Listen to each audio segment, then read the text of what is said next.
I appreciate you being here again. Thank you for coming. Our lesson today will take us back to the Old Testament, and I hope I can encourage you to do some serious thinking about where we are in our lives. Just one word to commend you. Janice and I have talked to some people that we've met around the hotel where we're staying, and a lady we talked to today to encourage her to come to the meeting, she said, I know where that church meets. She said there was a time I didn't have a job, and I went there for some food. And I love what she said. She said, I went to a couple of other places and said they just battered me down with questions about things. And she said, I went there and just with love, they gave me food, enough for my family, at least for a week or more.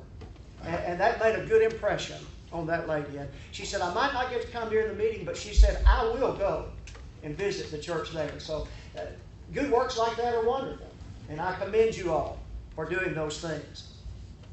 Children of Israel spent 430 years in Egypt. That's a long time. 430 years, long time in history. Not quite twice as long as the United States has been a nation. So it's a long time. 430 years in Egypt. I don't know how much of that time was hard on them, but I know the last part was. We're not given exactly how many years were involved in this, but the children of Israel began to grow, and a Pharaoh came along that didn't know Joseph or didn't remember Joseph. And so he said, look, the Jews are getting so many in number, if there's a battle and the Jews turn against us, we're going to lose. We're going to lose that battle. And so the solution was kill all the boy babies that are born. Kill all the boy babies. That must have been horrible. Must have been horrible. But it seems God always has some servants. There were two midwives who feared God, and they didn't always do that. They feared God, so they didn't kill the boy babies. Especially, they spared one little boy that we know so well. And who was he? Moses. Well, after the children of Israel had been in Egypt 430 years, came there because of a famine, now it's time for them to come out. And you remember the story of God bringing them out of Egypt. It involved the 10 plagues. The 10 plagues. Horrible, horrible things that happened to the Egyptians. One of them was frogs.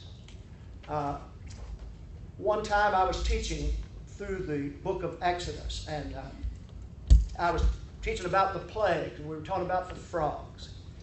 And a real dignified elderly lady, I don't know why this struck her so funny, but I said, imagine you get up at night and you step down and squish a frog. Or you turn over on your bed and squish, there's a frog under you. Well, that's the picture the Bible gave of it. Frogs in your oven, frogs in, just everywhere, there were frogs. And she laughed, she could not stop laughing. All the rest of that lesson, she's laughing about the frogs. Bless her heart, she got real old and she was dying, and I was by her bed about a day before she died. And she was smiling. I said, Sister, what are you thinking about? And she couldn't talk very loud, but she said, I was thinking about those frogs. Well, I bet those Egyptians were thinking about those frogs too, weren't they? Well, God used those plagues to bring the children of Israel out of Egypt. Now they come out, and you think, boy, everything's all right now. No, everything's not all right now. Red Sea in front of them. Pharaoh's army behind them. Wilderness on either side. What now? God told Moses something we all need to learn. Stand still and see the salvation of the Lord. Be quiet and give God a chance to work things out. Everybody listen to that? Be quiet and give God a chance to work things out. That's what God told Moses to do. And then God said, Moses, lift up your rod over the sea. And when he did, the sea divides, and they cross on dry ground. And listen to this. God didn't just take away the water. God made a path, and what's holding the water up on this side? God. What's holding the water up on the other side? God. The water's just congealed. It's just there. God's holding it up. Ground's dry. They cross through. Now, They go out in the wilderness. They're there a little while. God gives the Ten Commandment law. The Ten Commandment law was not given for everyone. 10 Commandments were given to the Jews, Jews only. Somebody said, how many of the 10 Commandments are we under today? Listen to this. None. None. We live under the new covenant of Jesus Christ. Now, there have been similar things in all the covenants that God has used in dealing with man in the patriarchal age, the Mosaic age, and the Christian age. There were some similar things, but it has nothing to do with those 10 Commandments or not. We live under the new covenant of Jesus Christ. Okay? Everybody understand that? And it's not that He brought so many over and didn't bring. No. We live under a what? New covenant. We live under the new covenant of Jesus Christ. By the way, the commandment, remember the Sabbath day to keep it holy. People get so confused about that. People say, when did God change the Sabbath day to Sunday? What's the answer? Never did. Never did. Sabbath day was Saturday, still is. God never changed the Sabbath day to Sunday. There's no such thing as Christian Sabbath. You ever hear people use that expression? The Christian Sabbath. No such thing as that. And let me tell you one other thing about the Sabbath day. Do you know why God told the Jews to keep the Sabbath day? Anybody remember? It's in Deuteronomy 5. God said, you keep this day to remember that you were servants in Egypt and I brought you out. Deuteronomy 5, verse 1. That's why God told them to worship on that. There was a memorial. And we have a memorial in our worship too, don't we? Where we're reminded of the blood of Jesus. Now, that's background for where we are. When they go out into the wilderness, Israel doesn't have an army because they've been making brick. They've not been soldiers, they've been making brick. And so they go out in the wilderness and they begin to think, what kind of army could we have? And so they count the men 20 years old and upward. Men that are able to go to war. They do not count the Levites because God said the Levites are different. They are my portion. Or I am their portion, rather. And when the count is made, the number is 603,550. That's how many soldiers they have.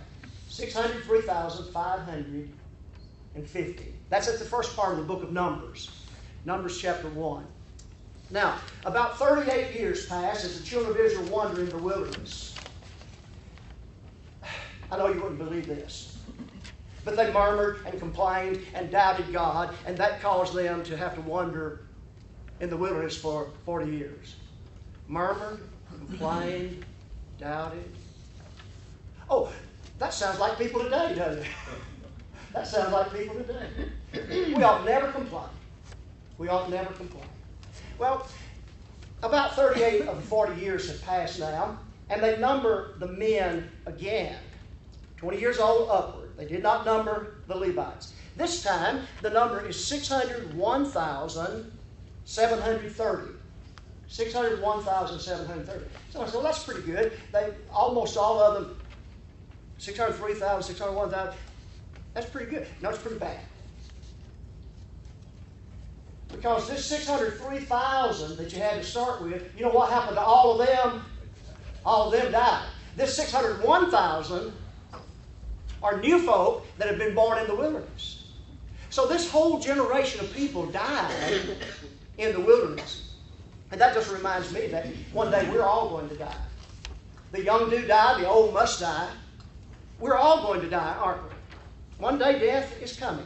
And I don't care how good the doctors are, we're still going to die. I'm thankful for doctors and nurses and the medical field. I'm thankful for all of that. But you're still going to die. And the doctor that doctors you may die before you die. Who knows? We're all going to die. Well, these people died in the wilderness, a whole generation.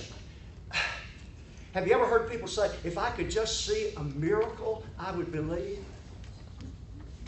You know who saw the most miracles of anybody? Let me tell you who saw the most miracles of anybody. Not the apostles, although they did see some of Jesus' great miracles. What were some of the miracles that the apostles saw? Walking on the water. That's one of my favorites. I like that one. They saw Jesus as he took a little boy's lunch and fed 5,000. They saw Jesus raise Lazarus from the dead. But they didn't see the most miracles of anybody. The Jews in the wilderness saw the most miracles. What miracles did they see? Food. They saw the parting of the Red Sea and the manna. 6 days a week, they saw a miracle. 6 days out of every week, they saw a miracle. And you would say, well, if I could see a miracle, I would believe. For almost 40 years, 6 days out of every week, they saw a miracle. Plus, they saw things like water from a rock. They saw the Red Sea open. They saw the Jordan River. Well, it was a little different. God just stopped the upper part of the river, and it flowed down, and they crossed through into the land of Canaan when they reached there. But they saw more miracles than anybody. And yet, what? They didn't believe. They did not believe. They saw the miracles, but they did not believe. Well, we come now to a third numbering of the people. And this is that strange sin that I want to talk to you about. It's recorded in the book of 1 Chronicles and 2 Samuel. David decided that he would number the people. Now, I don't want to be too harsh on David, because what kind of man was David? Man after God's own heart. Now, did David ever mess up? Big time. Committed adultery, murder, and then this deal we're talking about today, where he numbered the people. David was a great man, a wonderful, great servant of God, a man after God's own heart. As far as I know, that's the only time, well, I know it's the only time in our Bible that God ever said that about anybody, and maybe the only time in history God said that about anybody. But he said it about David. He's a man after my own heart. Well, David numbers Israel, and God deals very harshly with him. Here's how the story begins. And the reading that I'm sharing with you is in 1 Chronicles 21.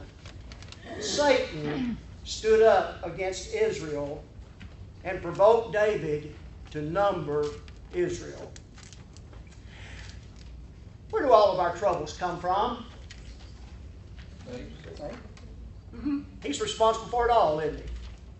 The devil is responsible for all of our troubles. And I'll guarantee you, he'll stand up in your life and try to get you to do things that are contrary to the will of God. Now, Satan wants to hurt Israel, and so he used David to do this. You mean the devil can use a person to cause trouble for the church, for a nation?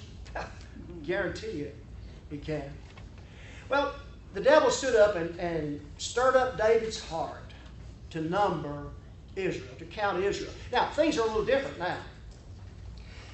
Instead of being a bunch of folk that have made brick, right now Israel is the strong nation in the world. And here's a strange thing. It seems like when we're struggling, when things are difficult, we know we need God. And then when things are prosperous and easy, what happens? We forget. Isn't that strange? Isn't that a strange thing? Well, right now things are good for Israel. Strong nation, prosperous, doing well. Now, how are you going to hinder this nation? Well, Satan stood up against Israel and provoked David to number Israel. David had a captain named Joab, captain of his army. What kind of fellow was Joab? Some things I don't understand sometimes, and I don't understand this. Joab was so different than David. Describe David for me. What was David like? Generally in his life, what was he like? Feared God. Cared about people. Servant. Joab, on the other hand, was a fellow who he'd kill somebody in a minute. He was a bloodthirsty fellow. But he was the leader of David's army, and maybe that's what David had to have as the leader of his army. But this is an interesting thing. On this occasion, when the devil had provoked David to number Israel, Joab the one from whom you would least expect this said, man, don't do that. Don't do this. Why would you want to do this when God hadn't even commanded it? Why would you want to number Israel? David said to Joab and to the rulers of the people, go number Israel from Beersheba to Dan, and bring the number of them to me that I may know it. And Joab answered and said, the Lord made his people 100 times so many as they be, but my lord the king, are not they all my lord's servant? Why then doth my lord require this thing? Why will you be the cause of trespass in Israel? David, why would you do this? Why would you do this? Have you ever looked at things and wondered why people do that? Man, sometimes you just shake your head and say, why? You know, why does a person waste away their lives on alcohol and other drugs? Why would a member of a Church of Christ think that you could socially drink? I'm always amazed at this. We are on Walnut Street in Greenville, Walnut Street Church of Christ. A few years ago, 3 or 4 or 5 years ago, they built a new jail on the same street we're on. It used to be a few streets over, but now the jail's on the same street we're on, just a few blocks in between us. I can go down to the jail, and I can teach my classes there, and I can say, name some sins. Say the guys in the class I'm teaching, name some sins. And almost 100% of the time, what are the first two they name? Make a guess at it. Drinking and smoking. Almost all the time. That's the first two they name. Drinking and smoking. I go up here to the Church of Christ and I teach a Bible class, and then some brother will say, well, it's not really wrong to drink if you don't get drunk. Wait a minute. That's what the folk in the jail ought to be saying. Not the folk in the church. Right? I don't understand. I don't understand it. And that's what Joab said. I don't understand this. David, it makes no sense to me that you would want to do this. I don't understand why you would want to number the people. They're all your people. They all follow you. Things are good in the nation. I don't know why you would want to do this. Well, Joab, you go do it. Well, Joab did. Why? He's the king's servant. The king has the influence. The king said, do it. Now, Joab had a little plan. He thought he could help David a little bit and maybe spare David and Israel. Joab went and he counted the people, but he didn't count everybody. He didn't count the Levites, which makes sense. But he did not count the tribe of Benjamin. He thought maybe if he didn't include everybody in the count, that maybe somehow that would still appease God. But it didn't work.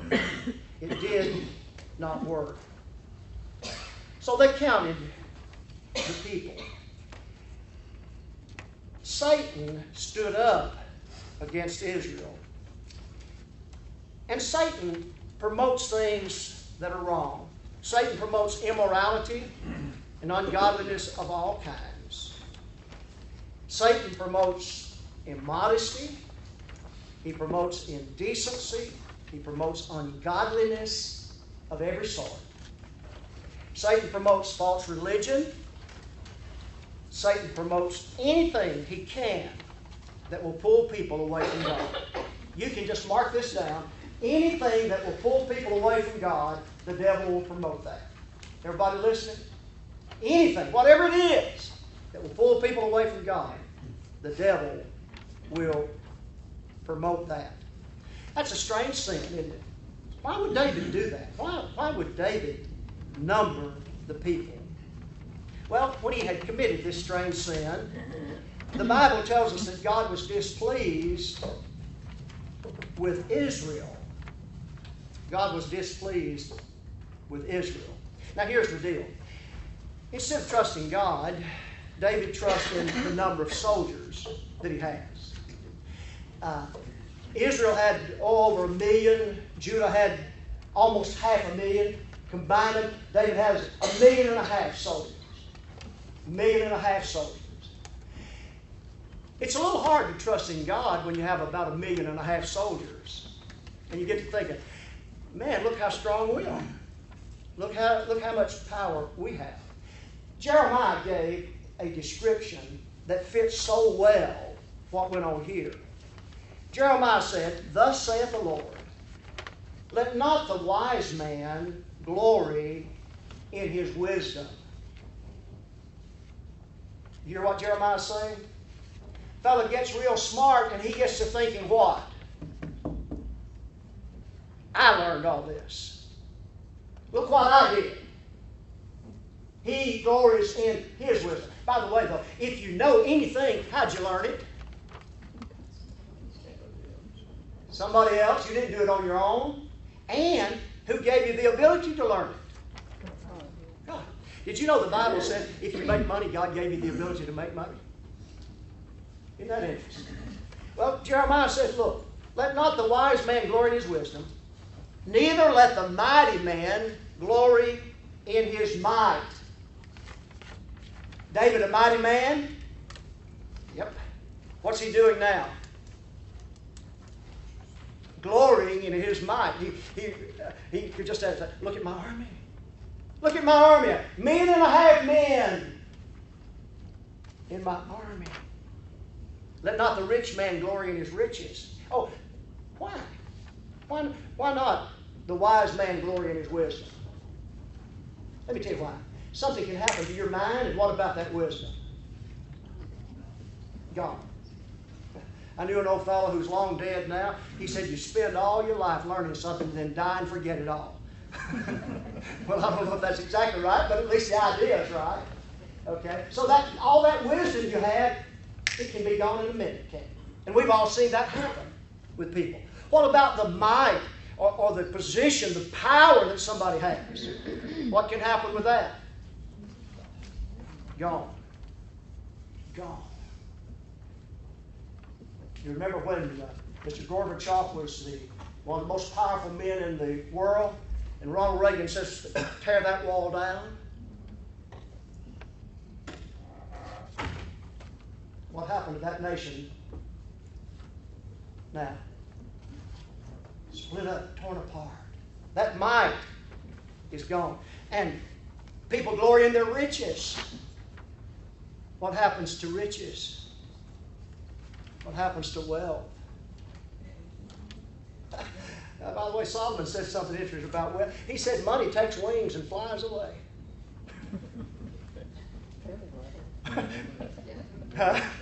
Right? And we all understand that one, don't we? But a man can be extremely wealthy, and what happens to his wealth? Markets change. Things happen.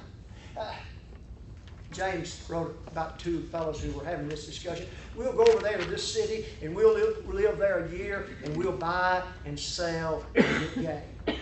We'll go over there, and we'll go into this business, and we'll make us some money. And then what was the rest of that story? You don't know what will happen tomorrow. You may get over there, and you can't even get that business started. Or you may get over there, and you may make some money, and all of a sudden something happens, and what happens to all that money? It's gone. It's gone. So let not the rich man glory in his riches, but let him that glorieth glory in this. David, instead of counting your men and glorying in how many men you have and in things like that, here's what people need to glory in. Let him glory in that he understandeth and knoweth God. That's what a person ought to glory in, right? That he knows who God is, that he understands God, that he's thankful for this fact that he knows God. I am the Lord, which exercise loving kindness and justice and righteousness in the earth. Here's what a man ought to glory in. That he knows about God. That he understands God, that he knows God's commandments. That he knows that God is a God of loving kindness. Aren't you glad that he is? That God is a God of judgment. Wait a minute. It's strange how people think. People today would like sweet little sermons about God, that God is some milquetoast kind of grandfatherly figure that is just so gentle with everything that he would just accept anything and everything and not be disturbed about anything. Now, is God a God of goodness and love? You bet He is, and I'm glad, aren't you? Is He a God of forgiveness? Yes, He is indeed. But look at the next part. He said we need to know that God exercises judgment. That God exercises judgment. Romans 11, Paul says it this way. Behold, therefore, what was on one side? Goodness and the severity of God. Keep this balance. Keep this balance. Understand the goodness and the severity of God. Not only understand that God is a God of loving kindness and justice, judgment, but also that He is a God of righteousness. Now, when you're facing the giant, you know that you need God, don't you? David goes out and he faces Goliath. What does David do? Well, he prays. He tells Goliath, I'm going to fight you in the name of God. He knew he needed God. By the way, just a little extra. How many smooth stones did David pick up? I couldn't prove that this is the reason why, but in 2 Samuel 21, the last verses in that chapter, verses 15 through 22, we find that Goliath had 4 brothers.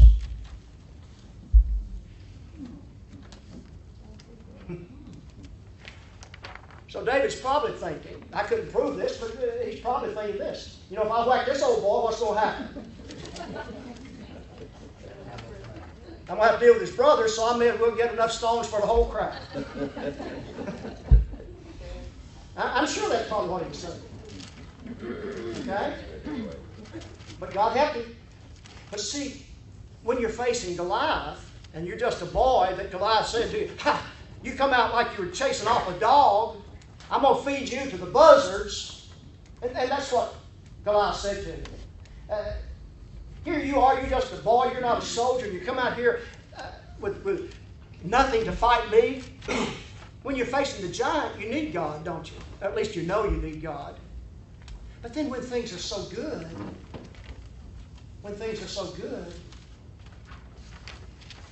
we might have a little tendency to forget how much we really need God in our lives.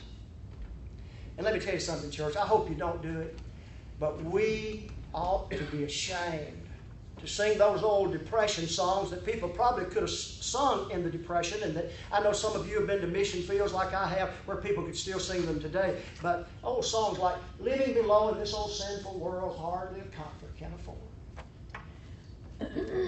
And God looks at us and says, liars. We get in our nice cars. We drive to a restaurant to eat. We go home and watch TV. We want to watch it big. We go in this room. We want to watch a little small thing. We're so blessed. And that's when people forget God. That's when people forget God. And that's what happened with David, I think. He was just so blessed. Now, when he's facing the giant, he can remember that he's doing this with God's help.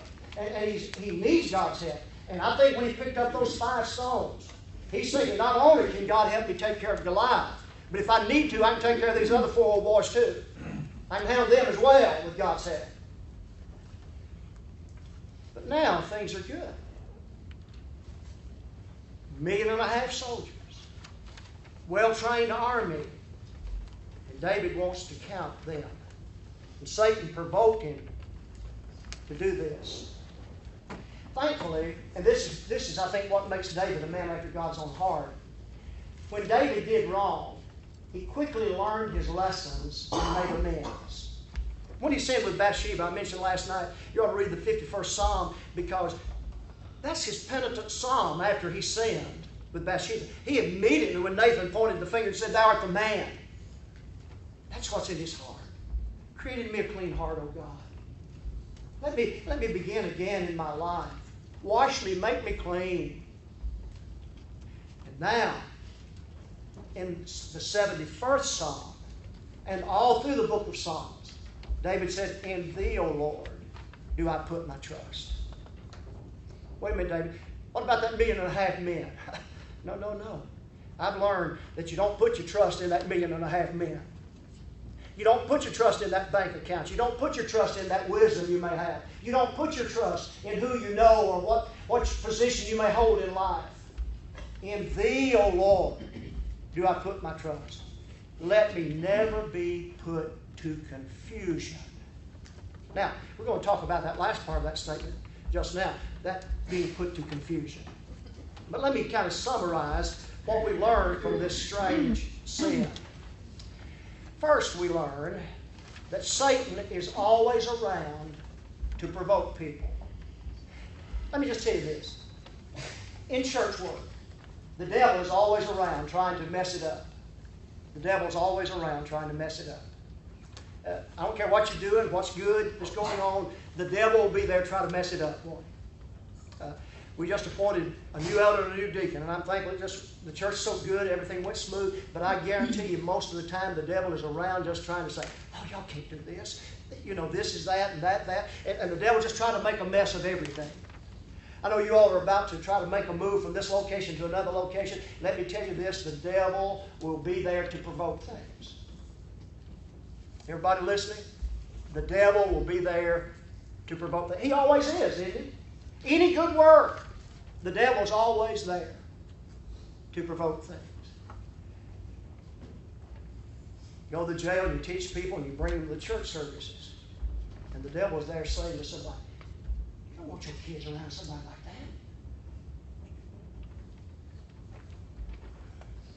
that. Huh?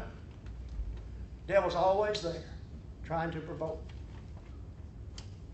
And so I look at David and I think, oh, the devil, our adversary, walks about as a roaring lion, seeking whom he may devour. I heard Andrew Connolly, a great preacher who's now gone on to eternity, did a lot of work in Tanzania, and I heard him tell this story as he talked about 1 Peter 5:8. He said literally, in the flatlands of Tanzania, you could hear a grown male lion roar, and you could hear it for 5 miles.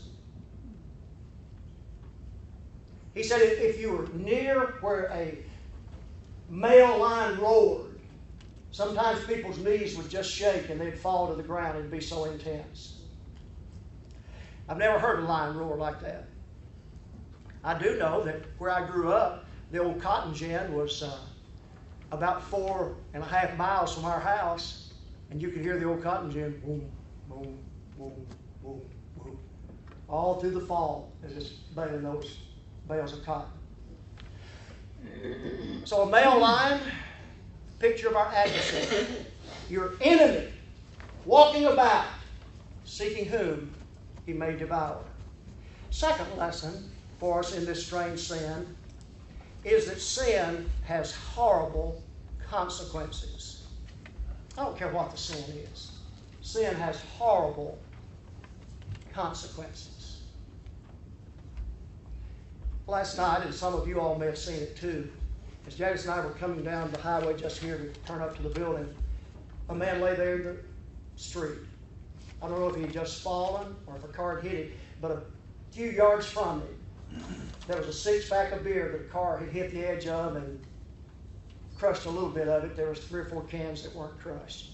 And I don't know if the man was drinking and walked across from that little store down here and got hit or fell in the road or something, but I know this. Sin has horrible consequences. Whatever the sin is, it has horrible consequences. Gad, the seer or the prophet of God, God sent him to David and said, go tell David, say, thus saith the Lord, I offer you 3 things and you've got to choose one of them. Now remember, David said in Psalm 71, let me never be put to confusion. Let me never be put to confusion. Now David, here are 3 choices. You've got to choose one of these 3 things. What are they? Well, you can choose 3 years of famine, or 3 months to be destroyed by your foes, or 3 days in the hands of the Lord. And the third is what David chose. And during that 3 days, thousands died in Israel. And David was right, I'm sure, in the choice, but a 3-year famine would be miserable because there'd be thousands of people that would die slow deaths during that time. And if you're given into the hands of your enemies for 3 months, men are much more cruel to others than God is to people. And so David chose the only thing that made sense, but he said, let me not be put to confusion. What a hard, difficult choice this must have been for David.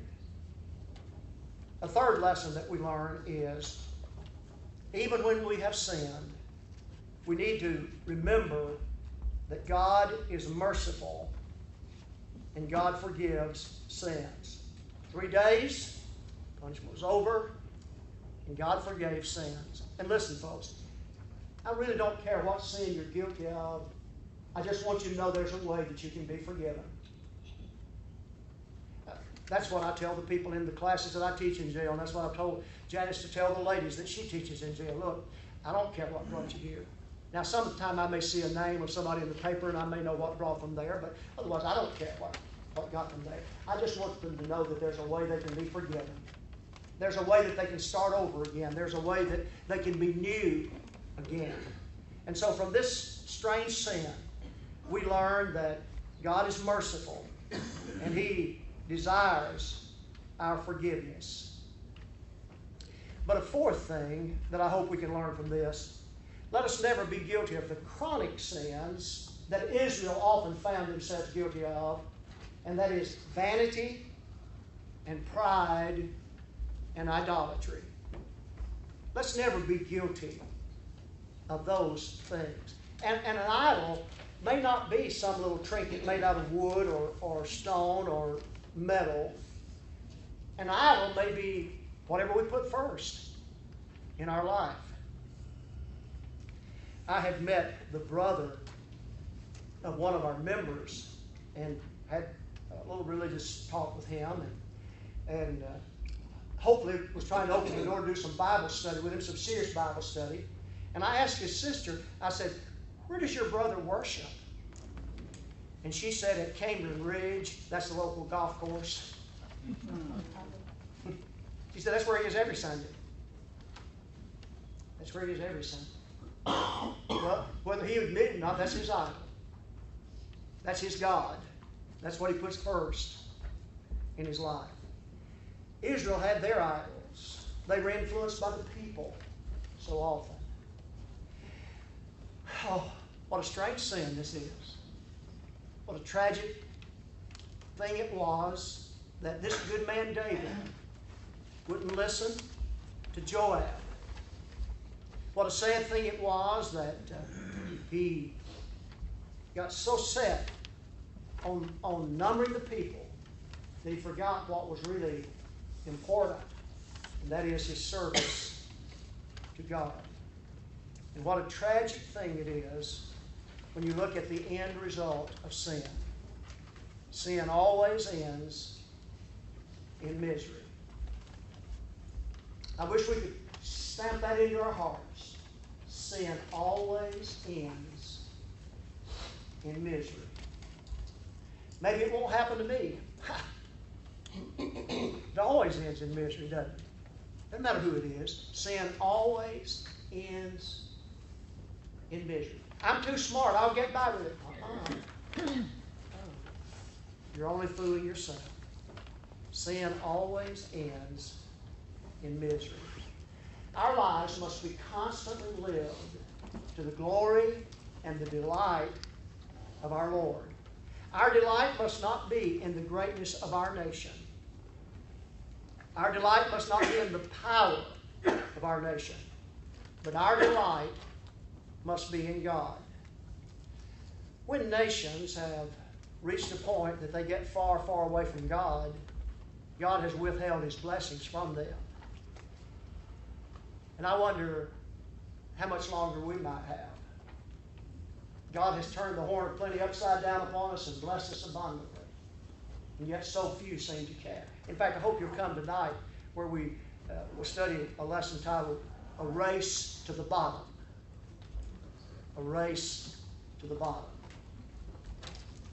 We're going to talk about some of those things.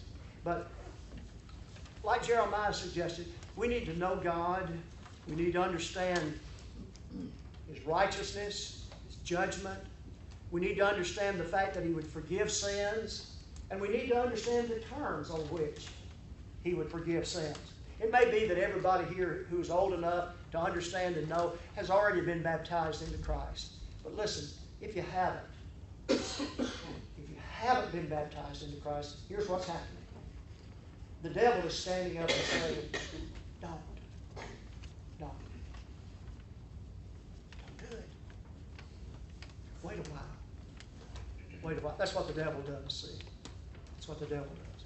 But God's saying, he that believeth and is baptized shall be saved. He that believeth not shall be damned. And then after baptism, just stay faithful to God. I don't care where you are or what you're doing in your life, just stay faithful to God. And you'll save yourself a lot of misery and a lot of heartache. He that endureth to the end, the same shall be saved.